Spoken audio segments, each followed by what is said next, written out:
सबका बहुत बहुत धन्यवाद। मेरा नमस्कार आप सबको।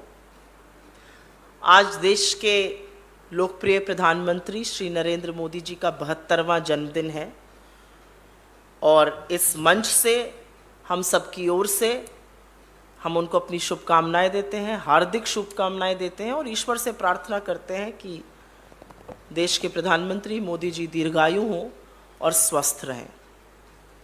एक प्रचलन है देश में जहां पर हर प्रधानमंत्री के जन्म दिवस को एक प्रतीकात्मक रूप में मनाया जाता है। बच्चों से बहुत प्यार था तो चाचा नेहरू के जन्मदिन को बाल दिवस के रूप में मनाया जाता था। मुझे लगता है इंदिरा जी का जो अदम्य साहस था और जो उन्होंने किया उसको कौमी एकता दिवस रूप में मनाया जाता है। राजीव जी का जन्मदिन सद्भावना दिवस के रूप में मनाया जाता है। अटल जी का जन्मदिन सुशासन दिवस के रूप में मनाया जाता है। तो आज का भी दिन बेहद खास है। मोदी जी का जन्मदिन है, प्रचंड बहुमत हासिल कर प्रधानमंत्री बने हैं, तो उनकी उपलब्धियों की खूब चर्चा हो रही है। लेकिन समझ में नहीं आता कि मोदी जी ने इतना कुछ कर दिया युवाओं के लिए और उसके बाद भी देश के युवा आज इस जन्मदिन को राष्ट्रीय बेरोजगार दिवस के रूप में मना रहे हैं। किस बात का आभार व्यक्त कर रहे हैं? राष्ट्रीय बेरोजगार दिवस के रूप में 17 सितंबर जो मोदी जी का जन्मदिन है, इस साल नहीं पिछले साल भी, उसके पिछले साल भी, कुछ सालों से मनाया जा रहा है। तो कहीं ना कहीं ये चिंता बड़ी है और ये चिंता सरकार को और प्रधानमंत्री को समझनी पड़ेगी। भारत विश्व का सबसे युवा राष्ट्र है। हमारे यहां औसतन आयु विश्व में सबसे युवा है और उसके बाद भी हमारे यहां कामकाज करने वाले उम्र वर्ग में 60% लोग in the working age population, 60% लोग या तो काम नहीं कर रहे हैं या काम ढूंढ नहीं रहे हैं, इतने हताश हो चुके हैं। 60% लोग in the working age population, 60% are either not working or not looking for employment। भयावह स्थिति है। 20 से 24 वर्ष की आयु में युवा बिल्कुल 42% बेरोजगार हैं। तो अगर ये भयावह स्थिति नहीं है तो और क्या होगी? और नहीं, ना आप कोरोना के पीछे छुप सकते हैं, ना आप रशिया यूक्रेन युद्ध के पीछे छुप सकते हैं, क्योंकि सच तो यह है कि कोविड का पहला केस आने से पहले हमारी आर्थिक मंदी, हमारी अर्थव्यवस्था चरमरा गई थी और बेरोजगारी 45 साल में सबसे ऊंचे स्तर पर पहुंच गई थी। हालिया आंकड़ों के मुताबिक बेरोजगारी की दर 8.3% है। एक डेवलपिंग इकोनॉमी के लिए और एक युवा राष्ट्र के लिए अगर इससे बड़ा रेड लेटर प्रायोरिटी और कुछ नहीं हो सकता है। और ऐसा क्यों है? ये युवा क्यों मना रहे हैं इसको राष्ट्रीय बेरोजगार दिवस के रूप में? मुझे लगता है वो मायूस हैं। मोदी जी ने क्योंकि वादे बहुत बड़े किए थे। अपनी इलेक्शन रैली के दौरान उन्होंने कहा था और बार बार कहा था कि मैं 2 करोड़ सालाना रोजगार बनाऊंगा। तो 8 साल बाद 16 करोड़ रोजगार बन जाने चाहिए थे।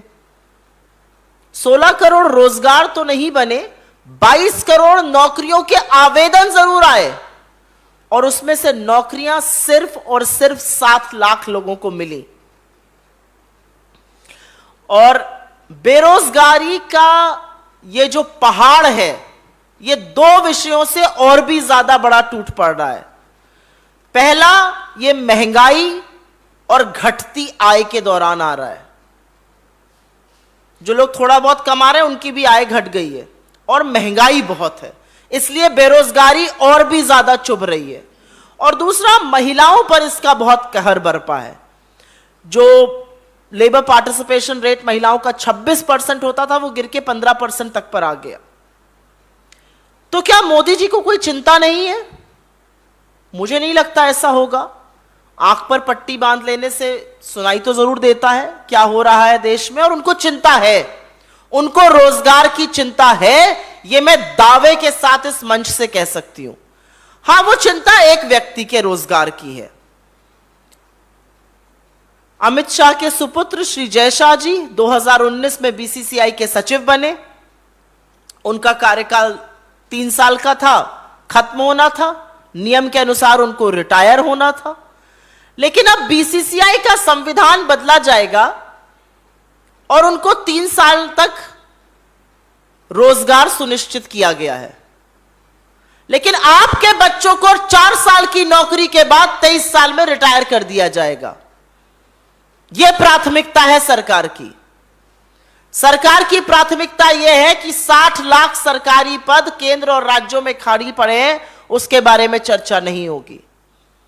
2-2 साल तक सशस्त्र बलों में और आर्मी में भर्ती नहीं होगी, और जब युवा रोजगार मांगेगा तो उसको 4 साल का रोजगार मिलेगा, और वो भी तब जब उसको 23 साल में रिटायर कर दिया जाएगा। यह युवाओं की चिंता है उनकी।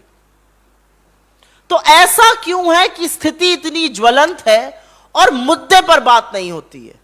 आप बेरोजगारी पर बात करके, मैं चैलेंज के साथ कह सकती हूं, यहां पर दिखा दीजिए, नहीं बात करेंगे। और इसीलिए हमारे कुछ सवाल हैं। पहला सवाल यह है कि वो 2 करोड़ सालाना रोजगार कहां है? क्या वो हवाबाजी थी? क्या वो जबानी जमा खर्च था? उसके लिए आप माफी कब मांगिएगा? दूसरा, 60 लाख सरकारी पद खाली पड़े हैं। अभी मैं निजी क्षेत्र की तो बात ही नहीं कर रही हूं, केंद्र और राज्य सरकारों को मिलाकर वो क्यों खाली पड़े हैं? तीसरा, बड़ा रोजगार बनाने वाले जो उपक्रम होते हैं वो एमएसएमईज होते हैं, लघु मध्यम सूक्ष्म उद्योग जो होते हैं, वो बैकबोन ऑफ द इकोनॉमी होती है, वो बड़ा रोजगार बनाती है। उनके लिए क्या प्लान है? उनका पैसा बकाया है? डिमोनेटाइजेशन, पहले नोटबंदी के दौरान उनको मारा गया, अब उनका पैसा, तमाम पैसा बकाया है। वित्त मंत्री जो कहती हैं वो कोई सुनता नहीं है। ऐसा क्यों है कि आपका महिमा मंडन तो करते हैं टीवी पर आकर निजी क्षेत्र वाले, लेकिन आप फटकारते हैं, आप ललकारते हैं, आप उनको बताते हैं कि आप श्री हनुमान जैसी ताकत है, लेकिन फिर भी वो निवेश नहीं कर रहे हैं। ऐसा क्यों है? क्या उनको आपकी नीतियों पर भरोसा नहीं है? निवेश, investment is an act of faith. If they believe in your policies, if they believe in your policy framework, they will invest.